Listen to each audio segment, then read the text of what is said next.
आपण पाहत आहात स्वराज्य न्यूज. सत्य हेच जे तुमच्या समोर.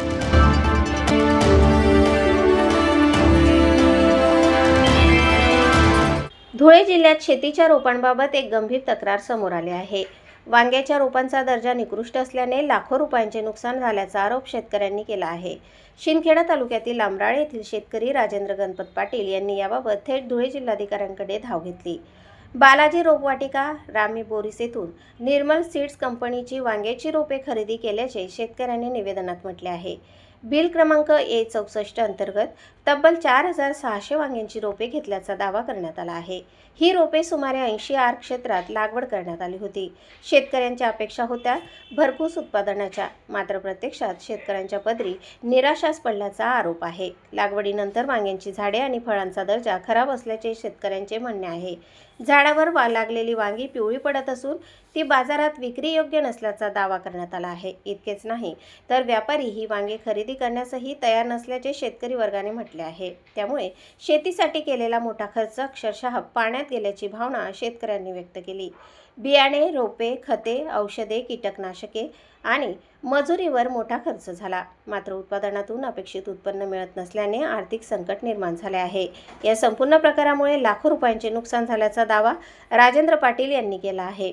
शेतकऱ्यांच्या म्हणण्यानुसार शेतीच्या खर्चासाठी घेतलेले कर्ज फेडायचे कसे, असा प्रश्न आता त्यांच्यासमोर उभा ठाकला आहे. त्यामुळे या प्रकरणाची तातडीने चौकशी करण्याची मागणी करण्यात आली आहे. रोपांची गुणवत्ता नेमकी काय होती? बियाण्यांची गुणवत्ता योग्य होती का? रोपवाटिकेकडून शेतकऱ्याला योग्य दर्जाची रोपे देण्यात आली होती का? उत्तरे आता चौकशीतून समोर येणे गरजेचे आहे. शेतकऱ्याने संबंधित कंपनी आणि रोपवाटिकेची जबाबदारी निश्चित करण्याची मागणी केली आहे. तसेच दोष आढळल्यास संबंधितांवर योग्य ती कारवाई करावी अशी मागणी निवेदनातून करण्यात आली आहे. नुकसानग्रस्त शेतकऱ्याला योग्य मोबदला मिळावा अशीही मागणी करण्यात आली आहे. या तक्रारीला क्रांतिकारी शेतकरी संघटनेनेही पाठिंबा दिला आहे. क्रांतिकारी शेतकरी संघटनेचे उत्तर महाराष्ट्र अध्यक्ष ईश्वर पाटील यावेळी उपस्थित होते. संघटनेने शेतकऱ्याच्या बाजूने ठाम भूमिका घेतली आहे. कंपनी विरोधात तसेच संबंधित रोपवाटिकेविरोधात योग्य ती चौकशी करण्याची मागणी करण्यात आली आहे. शेतकऱ्याच्या नुकसानीचे पंचनामे करून त्याला न्याय द्यावा अशी मागणी संघटनेने केली आहे. शेतीमध्ये रोपे आणि बियाणे खरेदी करताना शेतकरी मोठ्या विश्वासाने पैसे खर्च करतात.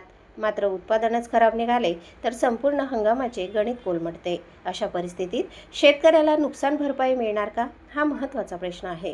जिल्हाधिकाऱ्यांकडे निवेदन दिल्यानंतर आता प्रशासनाच्या भूमिकेकडे सर्वांचे लक्ष लागले आहे.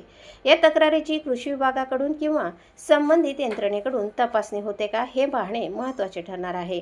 रोपे आणि बियाण्यांच्या गुणवत्तेची तपासणी करून वस्तुस्थिती समोर आणण्याची मागणी करण्यात आली आहे. शेतकऱ्याचा आरोप खरा ठरल्यास संबंधितांवर कठोर कारवाई होणार का, आणि जर शेतकऱ्याचा दावा चुकीचा ठरला तर त्याची ही वस्तुस्थिती तपासणीतून स्पष्ट होणार आहे. मात्र सध्या या तक्रारीमुळे शेतकऱ्यांमध्ये चिंता निर्माण झाली आहे. शेतीचा वाढता खर्च आणि बाजारातील अनिश्चितता यामुळे शेतकरी आधीच अडचणीत आहेत. त्यातच रोपे किंवा बियाण्यांच्या गुणवत्तेबाबत तक्रारी निर्माण झाल्यास शेतकऱ्याचा आर्थिक फटका आणखी वाढतो. त्यामुळे या प्रकरणाची निष्पक्ष चौकशी करून सत्य समोर आणण्याची गरज आहे. राजेंद्र पाटील यांना झालेल्या नुकसानीचा आरोग्य आढावा घेऊन न्याय मिळावा अशी मागणी करण्यात आली आहे. आता धुळे जिल्हा प्रशासन या गंभीर तक्रारीवर काय निर्णय घेते? कृषी विभागाकडून चौकशी होते का? संबंधित कंपनी आणि रोपवाटिकेची जबाबदारी निश्चित होते का? आणि सर्वात महत्त्वाचे म्हणजे नुकसानग्रस्त शेतकऱ्याला मोबदला मिळतो का? याकडे आता शेतकरी आणि क्रांतिकारी शेतकरी लागले आहे. प्रतिनिधी अजिम शेखसह स्वराज्य न्यूज धुळे. वांग्याचे रोपाचे बियाणं खराब आणि निकृष्ट दर्जाचे दिले असल्याने सदरील शेतकऱ्यांनी आमच्या क्रांतिकारी शेतकरी संघटनेकडे आम्हाला शेतकऱ्यांना न्याय मिळवून देण्यासाठी आम्ही आज जिल्हाधिकारी साहेबांना निवेदन दिलं आहे की सदर काका हे आंबराळे येथील. काका तुमचं नाव आणि ते सांगा तुम्ही. राजेंद्र गणपत पाटील, आंबराळं. वांग्याचं बियाणं खराब ते वांगीन म्हणून दिलं नाही. आता वांगीन म्हणून मागितलं होतं, ते वांगीन म्हणून दिलं नाही त्यांनी. ते पराठ फेल झालेला आहे.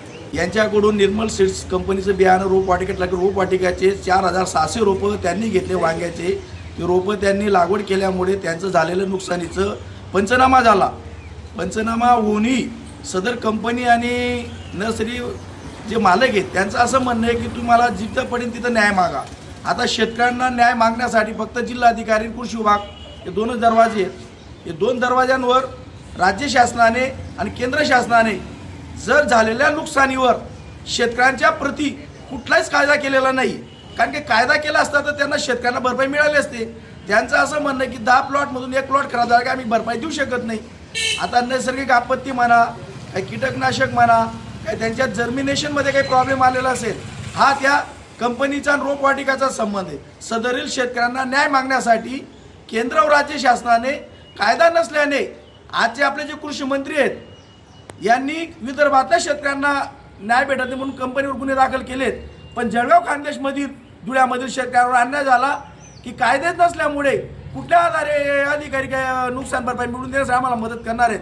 त्यांचंही म्हणणं असं आहे की कायदा नसल्यामुळे आम्हाला सदरील शेतकऱ्याला न्याय मिळवता येत नाही.